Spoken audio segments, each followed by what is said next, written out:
Hello students, इस video में हम जेईई मेन 2025 के क्वेश्चन को डिस्कस करेंगे। क्वेश्चन में कह रहा है कि let A is equals to this set and let R be a relation on A defined by X Y belongs to R if and only if maximum of X comma Y belongs to 3,4। तो आपको दो statement दे रखा है, आपको देखना है कि कौन सा स्टेटमेंट आपका सही है। तो चलिए, पहला स्टेटमेंट हमारा क्या दे रखा है कि number of elements in are is 18।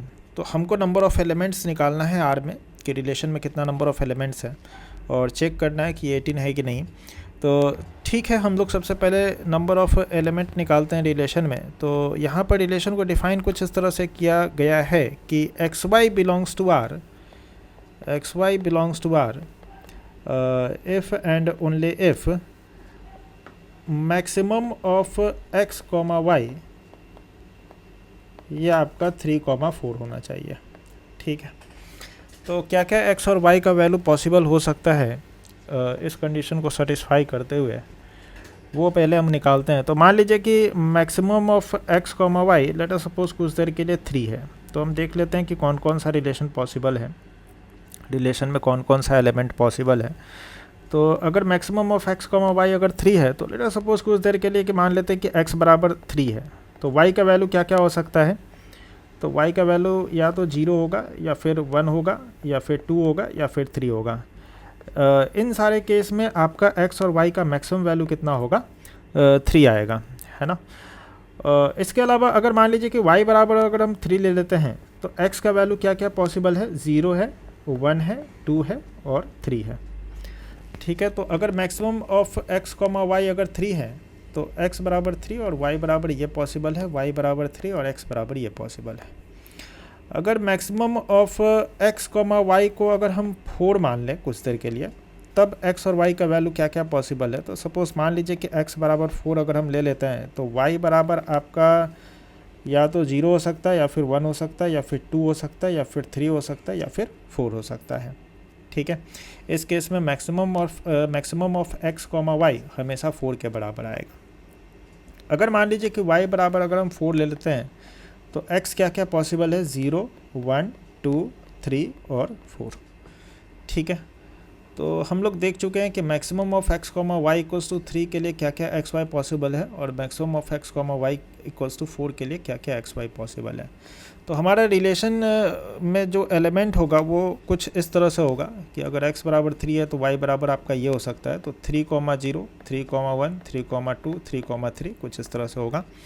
तो 3,0, 3,1, 3,2 एंड 3,3 कुछ इस तरह से होगा। और अगर y बराबर 3 है तो x का वैल्यू ये पॉसिबल है, तो 0,3 फिर 1,3 कुछ इस तरह से होगा।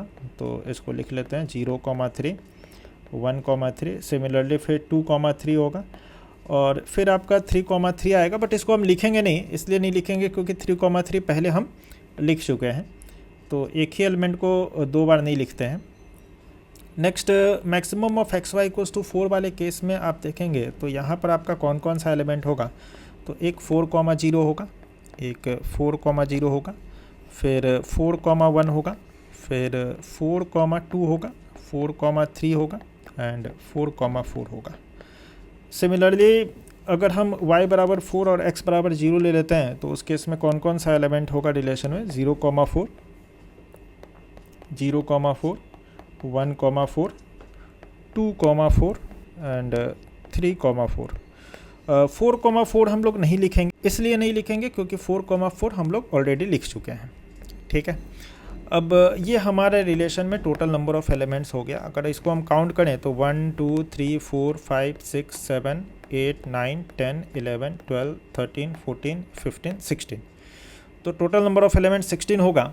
यहाँ पर स्टेटमेंट S1 में कह रहा है कि number of element in R is 18, तो स्टेटमेंट S1 आपका फॉल्स है। नेक्स्ट आपका स्टेटमेंट S2 को अगर हम देखें तो कह रहा है relation R is symmetric but neither reflexive not transitive. इसको चेक कर लेते हैं। तो सबसे पहले सिमेट्रिक का देख लेते हैं। तो सिमेट्रिक के लिए अगर आप देखेंगे तो ये सिमेट्रिक आपको दिखेगा। देखिए 3 0 है तो 0 3 भी है, 3 1 है तो 1 3 भी है, 3 2 है तो 2 3 भी है और 3 3 है तो इसका उल्टा तो आपका 3 3 खुद ही हो गया। 4 0 है तो 0 4 है, 4 1 है तो 1 4 है, 4 2 है तो 2 4 है, 4 3 है तो 3 4 है। और 4 4 तो ये आपका ठीक है, ये खुद का उल्टा खुद ही 4 आ जाएगा। तो ये सिमेट्रिक है। अगर हम रिफ्लेक्सिव की बात करें तो रिफ्लेक्सिव आप यहाँ पर देखिए सेट ए बराबर 0 1 2 3 4 5 दे रखा है, तो हर एलिमेंट का डबलेट होना चाहिए, यानी कि 0 0 1 1 2 2 3 3 4 4 5 5 आपका रिलेशन में होना चाहिए। बट अगर आप यहाँ देखेंगे तो 0 0 है ही नहीं, तो ये रिलेशन आपका रिफ्लेक्सिव नहीं है, ठीक है। तो ये आपका सिमेट्रिक है, रिफ्लेक्सिव आपका नहीं है। और अगर हम ट्रांजिटिव के बारे में देखें तो ट्रांजिटिव के बारे में आप ऐसे देख सकते हैं कि एक एलिमेंट आपका 0 3 है, एक एलिमेंट आपका 3 0 है, ठीक है। तो एक एलिमेंट आपका 0 3 है और एक एलिमेंट 3 0 है। तो ट्रांजिटिव होने के लिए 0 0 होना भी ज़रूरी है रिलेशन में, बट 0 0 आपका रिलेशन में है नहीं, तो ये ट्रांजिटिव भी नहीं है। तो इसका मतलब क्या हुआ कि आपका सिमेट्रिक है बट रिफ्लेक्सिव ट्रांजिटिव नहीं है। स्टेटमेंट S2 में यही लिखा हुआ है ना। तो S2 आपका सही है, तो स्टेटमेंट S1 आपका क्या है, गलत है। स्टेटमेंट S2 आपका सही है, तो इसमें आपका कौन सा ऑप्शन होगा, option number C, that is only S2 is true.